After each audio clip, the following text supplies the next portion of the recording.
ආයිබෝන් ඔයාලා හැමෝටම. අදත් මම පුංචි වීඩියෝ එකක් අරන් ආවා ඔයාලා වෙනුවෙන්. අද අපි බලමු ඉන්ඩෝර් ප්ලාන්ට්ස් වලට යොදා ගන්න පොහොර වර්ග ගැන.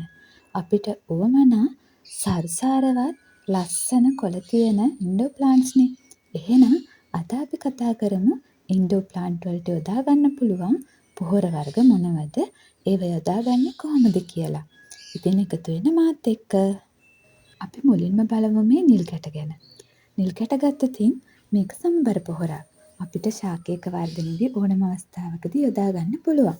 ඒක නිසා නිල් කැට වඩාත් සුදුසුයි ශාක පත්‍ර හිම වර්ධනය කරගන්න, ශාකයේ කඳ වර්ධනය කරගන්න ඉන්ඩෝර් ප්ලාන්ට් වලට.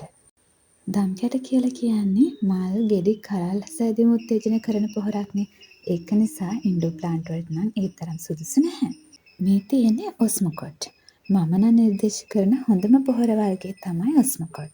ඔයාලට ශාකයට අවශ්‍ය පෝෂක ලබා දෙන්න මේ ඔස්මොකොට් හොඳ පොහොරක් විදිහට මම නිර්දේශ කරනවා. මොකද මේ පොහොර වර්ගය අපිට දිනපතාම හෝ සතිපතාම යොදන්න ඕන නැහැ. මිලෙන් පොඩ්ඩක් වැඩි වුණාට අපිට මේ ඔස්මොකොට් පොහොර මාස 3කට සැරයක් වගේ ශාකවලට යොදවම ඇති.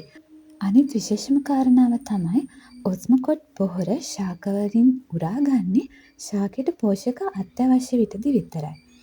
ඒ කියන්නේ ශාකයේ පෝෂක ඌනතාවයක් ඇති වෙනකොට අර ඔස්මොකොට් සක්‍රිය වෙලා අපේ ශාකයට අවශ්‍ය පෝෂක ද්‍රව්‍ය පසට නිකුත් කරනවා. ඒක ඝන ආවරණයකින් තමයි ආවරණය වෙලා තියෙන්නේ. ඒක නිසා එක දිගට ඉක්මනින් දිය වෙන්නේ නැහැ. ඔයාලට ඒ වෙනස බලන්න පුළුවන්. අතර ගත්තමත් දැනෙනවා. නැත්තම් වතුර භාජනයකට දාලා දිය කරන්න උත්සාහ කරද්දී අපි යොදාගන්න නිල් කැට වගේ, දම් කැට වගේ ඉක්මනින් දිය වෙන පොහොරක් නෙවෙයි ඔස්මොකොට් කියලා කියන්නේ. ඉන්ඩෝර් ප්ලාන්ට් වලට වඩාත්ම සුදුසු වෙන ඔස්මොකොට් ඕල් පර්පස් එක. මේකෙන් ශාකයට අවශ්‍ය වෙන වර්ධනයට අවශ්‍ය වෙන ශාක පාත්‍රයට, ශාක මෝල් වලට, ශාක කඳට අවශ්‍ය වෙන සියලුම දේවල් පෝෂක අන්තර්ගත වෙනවා. ඒ වගේම ඔස්මොකොට් N එකත් ඉන්ඩෝර් ප්ලාන්ට් වලට යොදා ගන්න පුළුවන්. ඔස්මොකොට් K එක නම් යොදාගන්නේ මල් පිපෙන ගස් වලට වැඩිපුර මල් ලබා ගන්න තමයි. ඒක නිසා ඔයාලා භාවිතා කරනකොට ඔස්මොකොට් N එක හරි ඕල් පර්පස් එක හරි යොදා ගන්නවා නම් වඩාත් සාර්ථක ප්‍රතිඵල ලබා ගන්න පුළුවන් මේ පත්‍ර තියෙන ඉන්ඩෝර් ප්ලාන්ට් වලට.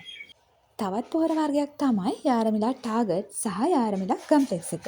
මේකෙන් යාරමිලා ටාගට් එක මල් වලටත් යාරමිලා කම්ප්ලෙක්ස් එක ගෙඩි වර්ග, මල් වර්ග වගේම පත්‍ර වලටත් සුදුසු වෙනවා. ඒක නිසා ඔයගොල්ලෝ යාරමිලා කම්ප්ලෙක්ස් එක ඉන්ඩෝර් ප්ලාන්ට් වලට පාවිච්චි කරන්න පුළුවන්. පොහොර වර්ග භාවිතා කරනකොට අනිවාර්යයෙන්ම සුළං නොවැදෙන විදිහට ගබඩා කරලා තියන්න ඕන. ඔයාලා පැකට් එකකින් ගත්තනම් ඒක සීල් වෙන විදිහට වහලා තියන්න. ඔයාලා ලූස් ගෙනල්ලා පාවිච්චි කරනවා නම් බෝතල් වල දාලා වෙනම ගබඩා කරලා අරන් තියාගන්න ඕන. ඔයාලා එහෙම ගබඩා කරද්දී අනිවාර්යයෙන්ම පොහොර වර්ගයේ නම, නිෂ්පාදිත දිනය සහ කල්ලිකුත් වීමේ දිනය අතින් දියලා හරි ලේබල් එකකින් හරි ඒ බෝතල් වල සඳහන් කරලා තියාගන්න එකකින් ඔයාට ලොකු ප්‍රයෝජනයක් වෙනවා. මේ ඕනෑම පොහොර වර්ගයක් කුඩා දරුවන්ට ගන්න බැරි වෙන්න ඈත් කර තබා ගැනීම ඕගොල්ලන්ගේ වගකීමක්. ඒ වගේමයි ඕගොල්ලන් පොහොර වර්ග යොදා ගනිද්දී පොහොර වර්ග යොදන්න ගනිද්දී ග්ලව්ස් අනිවාර්යයෙන්ම භාවිතා කරන්න. ඒ වගේම නිවසෙන් එළිමහන තැනක් වෙනමම වෙන් කරගෙන තියාගන්න ඔයාලට පොහොර යෙදීම සඳහා.